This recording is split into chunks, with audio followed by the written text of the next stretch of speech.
The Trojans have recruited well, used the portal, but how did they acquire their toughness? Was that built through coaching or something else?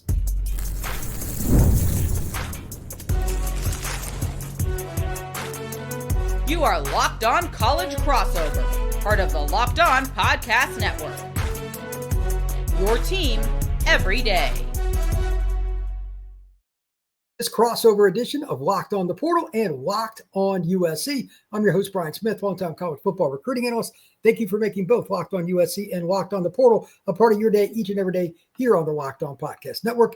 We are brought to you today by FanDuel. Right now, new customers can bet just $5, and if it hits, you can get $300 to unlock across the FanDuel app. We're going to be talking all things USC, talking about their portal additions, recruiting, how everything is starting to mesh a lot better out in LA. Did Lincoln Riley build it through the portal? Is it high school recruiting, combination, coaching? What made them a tougher team? And of course, we're definitely going to talk about USC playing at Notre Dame. To help me figure that out, Mark Culkin. How you doing, sir? It's happening, Brian. Good to be here. Good to be here too, brother. USC Notre Dame is always a great rivalry. It's one of them that I grew up on, you too. So that's kind of self-explanatory. But the question that I have is really from watching them, they've gotten tougher and tougher. I don't think Michigan's as good as they were. They certainly lost those 2 D tackles last year, but they still got some guys. Sure. And USC played much better up front. Most of the linemen, if I remember correctly, that are starting for the Trojans this year are high school guys that they've developed. So that's a good trend. How many of the guys starting on offense are portal guys besides Maiava? He obviously transferred from UNLV. Anybody else a major portal guy that's in the starting lineup? So you had Waymon Jordan. Well, he's been removed for at least the next 4 to 6 weeks, running back, one of the best in the nation. Eli Sanders was another running back who was doing really well, and he's actually lost for the season. Oh, that's tough. So those were 2, key cogs in this offense. And then you have Jayden Reed, the transfer center from Syracuse, who now has been thrust into a big role. Keelan O'Connor's missed the last few weeks. He missed the game against Michigan. Jayden Reed stepped right in. And as you were saying at the beginning of the show here, USC's offensive line kind of dominated that Michigan defense. They did. So guys that USC had on their offensive line. Number one, they were missing their starting left tackle, Elijah Page. So you had that going for you. Somebody they recruited. Tobias Raymond, who has been playing left guard, played left tackle. Justin Talanu moved from left tackle to right tackle. Alani Noah is somebody they recruited as well. He's been their starting right guard this is his 3rd year. I mentioned Keelan O'Connor at center. He's hopefully he'll be back for the Nebraska game. That would be the soonest he'd be back. But yes, USC has recruited really well in the trenches, specifically on the O-line right now we're talking about. And I think that's part of the culture that Lincoln Riley's been trying to build. You go to the transfer portal, you get a guy here and there. He tried to do that in his first couple of years, tried to build that offensive line through that portal. Didn't work out as successfully as he wanted it to. So this year, finally, it's the guys he recruited, and they played pretty well. So you have to give some credit to the guys to the recruiting, but also the coaching. Both things are true at the same time. Well, that's really important because I think especially O-line, more often than not, you can add a portal guy or whatever, but high school is better. They bond. Offensive linemen bond. And here's something else. Josh Henson recruited these guys. Zach Hansen was on the staff as the tight ends coach. He played a role as well. But Josh Henson kind of handed this class off to Zach Hansen. And, going into the season, the offensive line was a question mark. Can they hold up? Can they play in the Big Ten? Can they, do the job? Well, they've been maybe the strongest unit on the team this year compared to and second in line, defensive line. So you're looking at the 2 areas that USC had people question, were they tough enough? And those guys have really stepped up this year on both sides of the ball. So how many starters did they have out of the lineup on the O-line going into the game against the Irish? So Elijah Page should be back. He should be available. And if that's the case, the only starter missing would be Killian O'Connor. But again, John Ray Reed came over from Syracuse. He was supposed to be the presumptive starter. 25 starts at Syracuse. Killian O'Connor, had just gone from walk-on to earning a scholarship. Well, John Ray found out that there's something to the culture, to the locker room, to being part of the program for a few years, understanding Lincoln Riley's offense. And John Ray had to kind of admit that after the Illinois game. They had that bye week. USC showed up last week against Michigan, and you would think, all right, well, that's why they brought him in, because he's, he looks like an NFL type of center compared to Killian, who doesn't have that same type of God-given ability, I guess is the best way to put it. Well, that's certainly a big deal, because when Lincoln Riley's offenses are best, they'll run gap, they'll run different, things, RPOs, and then they hit you over the top. But they do a lot of stuff underneath first, draw you in. And his designs are good, but if you can't block it, it doesn't matter what scheme you have. Well, here, let me just, put an exclamation point on how well this offensive line is playing. So I mentioned just a few minutes ago, USC's lost their 2 starting running backs, Waymon Jordan, Eli Sanders. You watch the game against Michigan. King Miller is a preferred walk-on. He was the one doing all that damage. Brian Jackson came in after halftime. He's been playing with turf toe. He's been injured with turf toe. And you saw what he's able to do. So it doesn't matter who's playing running back for USC right now. It could be a 4-star out of Texas like Brian Jackson. It could be those transfers, the transfer portal guys, Waymon Jordan, Eli Sanders. It doesn't matter. USC's running the ball incredibly well, and they did it against the best run defense in the country, at least going into that game. You got to give credit where credit's due. It's recruiting, it's coaching, and any of those doubters out there should say, all right, let's pump the brakes a little bit. Maybe USC found the formula.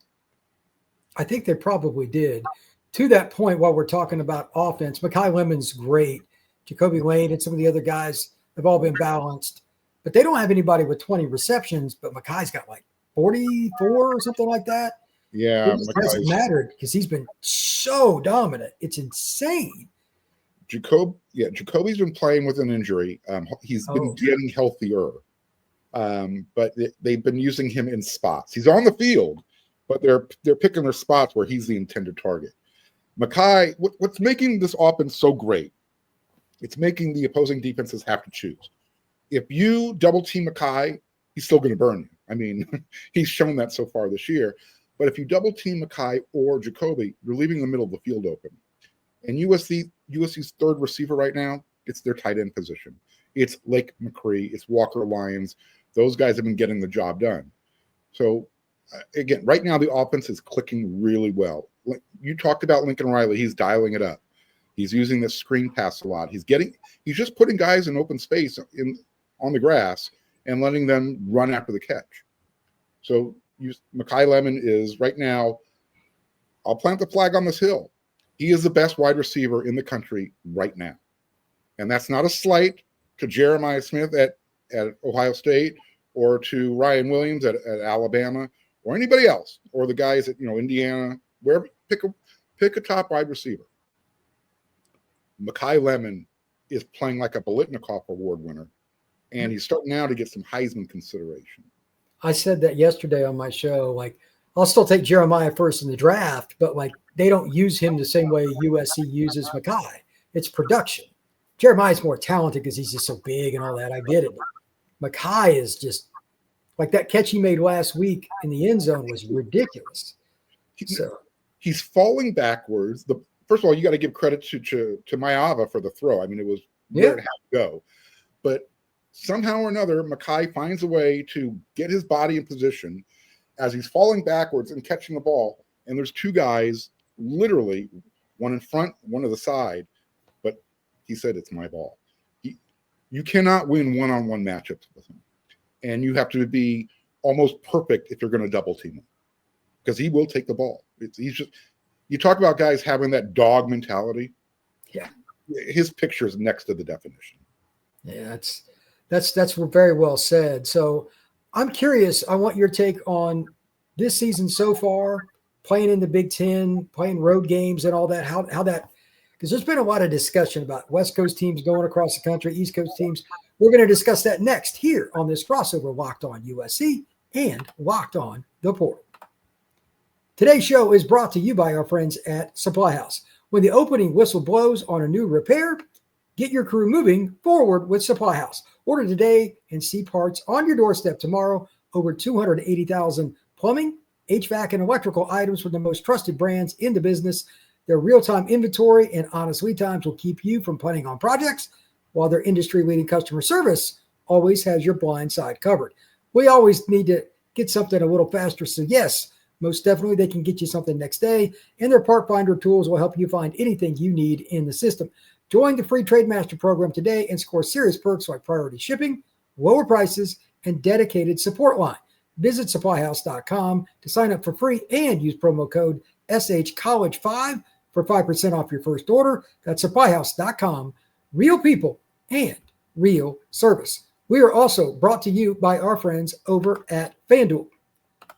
FanDuel is happy to help you through the NFL season, and we're right in the middle of it, and it's a blast. So don't miss out on this opportunity, because right now new customers can bet just $5, and you can get $300 in bonus bets if your first $5 bet wins. Pick a bet, put down $5, and if it hits again, just $300. Yeah, you could definitely use that any way you want on FanDuel. Go out and bet on the Super Bowl winner, MVP, halftime scores, player props, parlays, anything you want. Just visit FanDuel.com. What are you waiting for? FanDuel.com. Download the FanDuel app today and get started.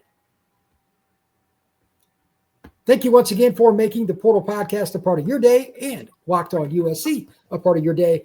Mark Culkin from Locked On USC joins me to talk all things USC with the roster building and everything kind of changing. We're finally seeing some of the results of what Lincoln Riley's done through recruiting, even more so than the portal. And they've also got some really interesting feedback. Like last year, there were a few games. If I was a coach on this situation, I'd flip my lid. I think it was Washington. I can't remember who it was. I think they played not one of them, maybe it was Washington, played 2 games, noon Eastern time, back east. And I'm like, what are we doing? I mean, I understand TV and all that. No West Coast team should ever play a game before 3 Eastern, period. That's just reality. They got to change that up. I just want to throw it out. But in general, Lincoln Riley's teams have not done well when they went to the Midwest or back east for the most part. What do you attribute that to beyond, obviously, the time difference? It messes with your body. But do you think there's anything else? Have they spooked themselves? Like, what is it with that? And do you think the physicality will help them now? Okay. Well, as far as the whole time difference thing, I'm not a believer in that. Okay, that's just me. These guys are well-trained athletes. They're young. They're staying up late regardless of they're playing a game or if it's, it's not during the season. These guys know how, I don't think it affects them. You talk about, going from west to east and playing that early game. Same thing. I don't think Michigan State should be playing a game at 11 p.m. Eastern. So they need to get this thing figured out. I get, like you said, you have TV time slots you got to fill, but I'm sure they could I think they could be prudent about it. There's no reason USC's playing at 11 o'clock in Illinois and 9 o'clock in LA. It's stupid. It makes no sense. I get it. It's for TV exposure. So to answer your question, I don't think the time travel makes a big thing in the game. I think what USC's issue was, if we're talking about last year, they didn't have the depth. They had those leads late in the fourth quarter. Did they have the depth and the talent? Two things kind of, as the season went along, they kept losing players. I mean, they didn't have Anthony Lucas last year when he got hurt. Eric Gentry dropped off when he got hurt. We know the whole thing about Bear Alexander, that whole thing. So you have the lead in every game on the road, fourth quarter late. You can say, well, did the offense have a turnover that contributed? Talk about the pick sixes. So it's like everything just snowballed all at once. This year, the difference so far, they've lost on the road by 2 points to Illinois. There was, some food poisoning allegedly going on. It only seemed to affect the defensive side of the ball. I'm not trying to say there wasn't, Lincoln Riley didn't want to use it as an excuse. Nevertheless, USC won on the road. They lost by 2 points, last-second field goal, and that's after they took the lead with, minute 55 left to go in the game. The defense had done nothing all game. So, part of the discussion after that contest was, did USC score too soon? Because Illinois hadn't stopped USC all game. USC hadn't stopped Illinois all game. If you're going to die with your strength, maybe give Illinois less time on the clock. Again, down a rabbit hole from 3 weeks ago. But that's been the difference. So far, USC's defenses, they've shown up. I mean, they've owned the trenches. They answered a big question against Michigan. You saw what happened against them against Illinois. They got their butts kicked. I mean, the score wasn't indicative of how badly they played defensively and especially up front. So for 2 weeks, they had to kind of stew in their own juices. They were pissed off last week against Michigan, and they took it out on Michigan. And in fact, that score, it was 31-13. USC probably should have beat them worse. I mean, if you remember, you had that Lake McCree had that fumble that Michigan recovered at their own 8-yard line. You're right there. You're leaving at least 3 points on the field at worst, probably a touchdown. And then Jayden Maiava had that really weird interception where they were already deep in Michigan territory. So again, possibly a field goal at worst, another touchdown. USC dominated that game. I mean, they held Michigan to 109 yards rushing, and that was the defense doing their job. Well, I think that if USC can play with that same kind of vigor, they've got a chance against Notre Dame. And it'll be a good game regardless. But Notre Dame center, I remember you were talking about in the first part of the show, Notre Dame center is out for the year now. Yep.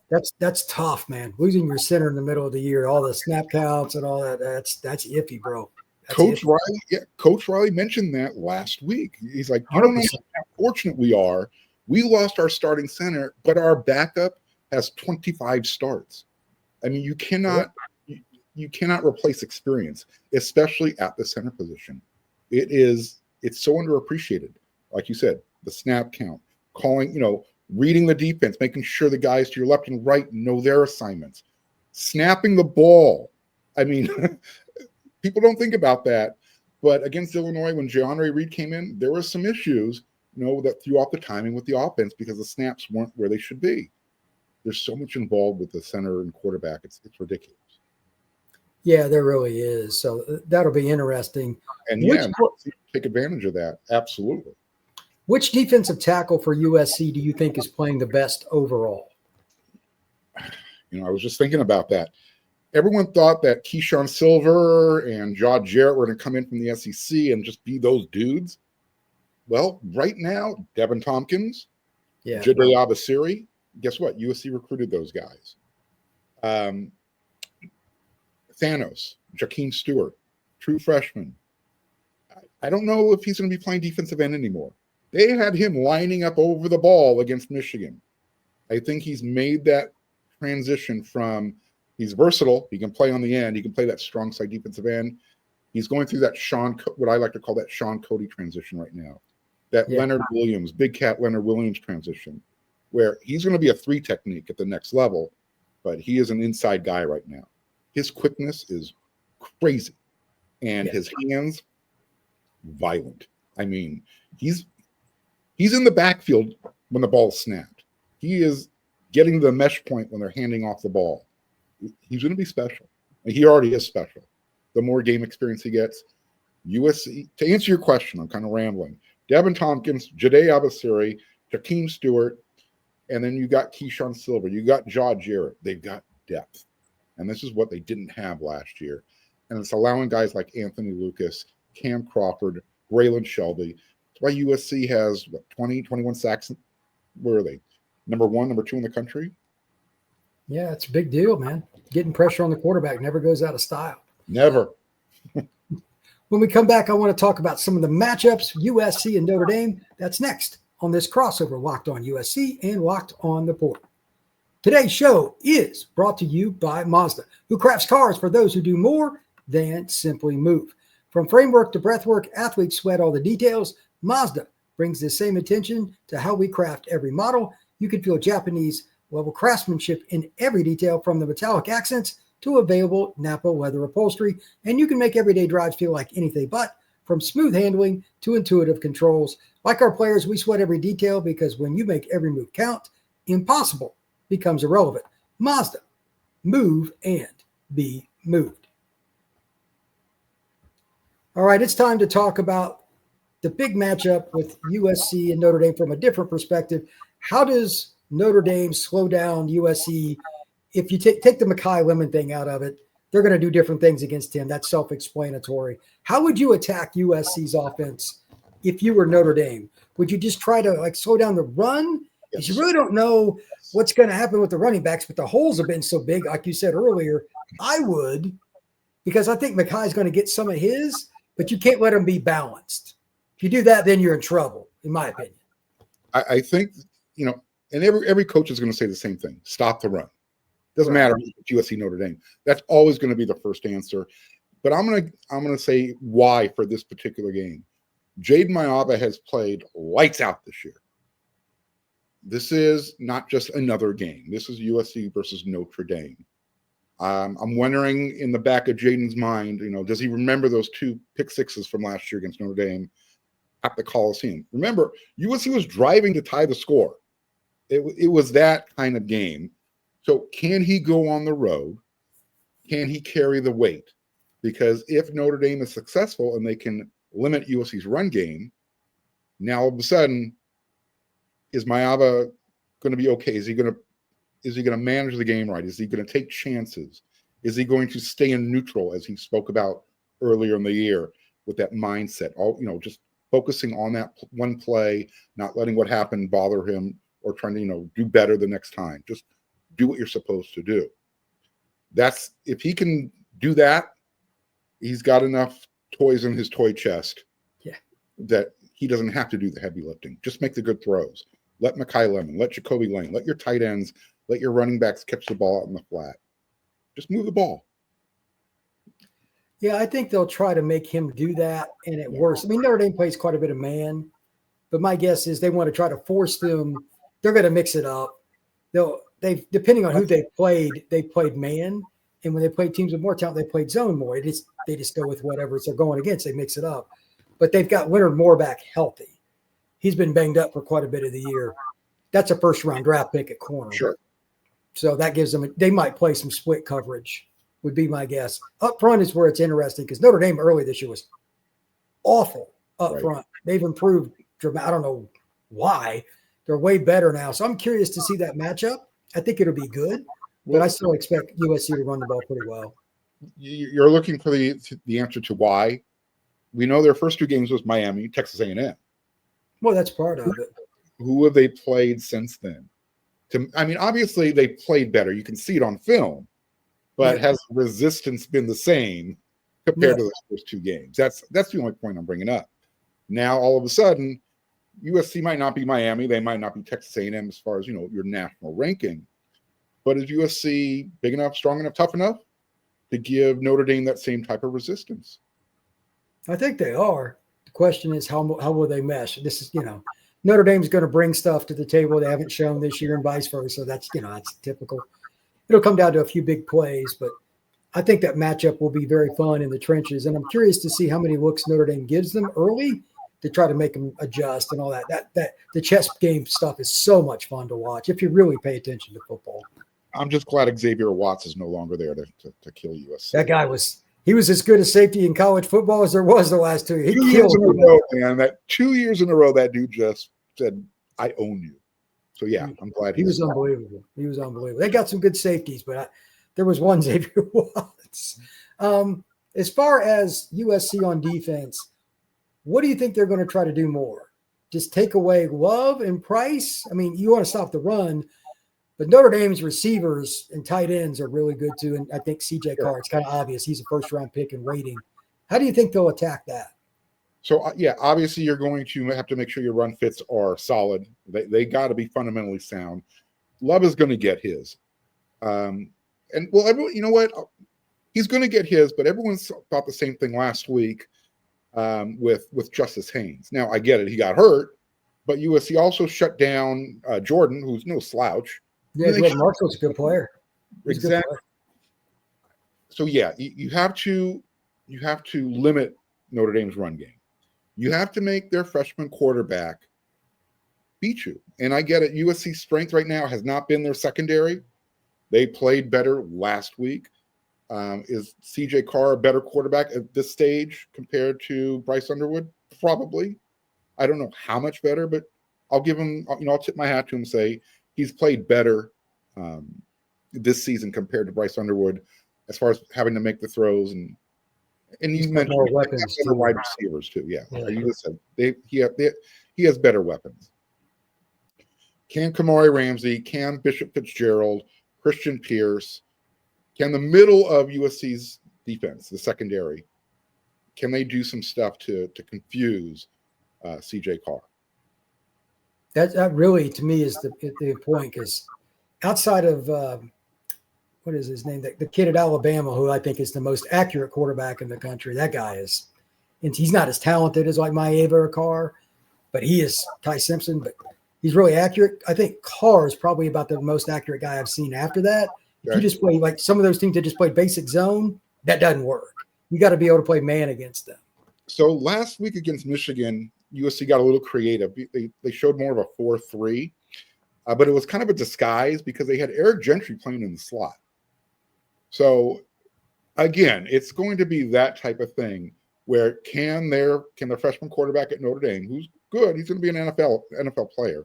No one's denying that. But again, this is more than just a regular game. This is USC Notre Dame. There's a lot of pressure there. Is this the last game in the rivalry for who knows how long? So there's all this buildup going on behind the scenes too. USC knows.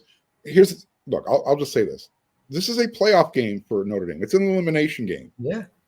USC, as much as it would suck for them to lose, they still have a chance to, make the playoffs with 2 losses.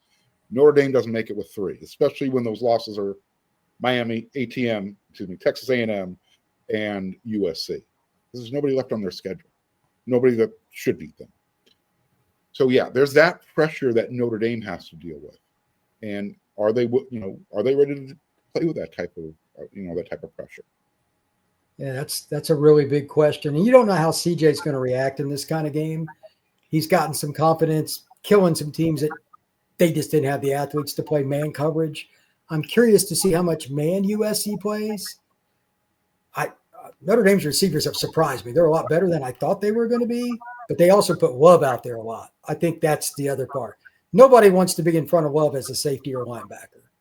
I'm curious to see what they do. No, trust me, I know what Love can do. I've watched it. He's the guy you have to contain.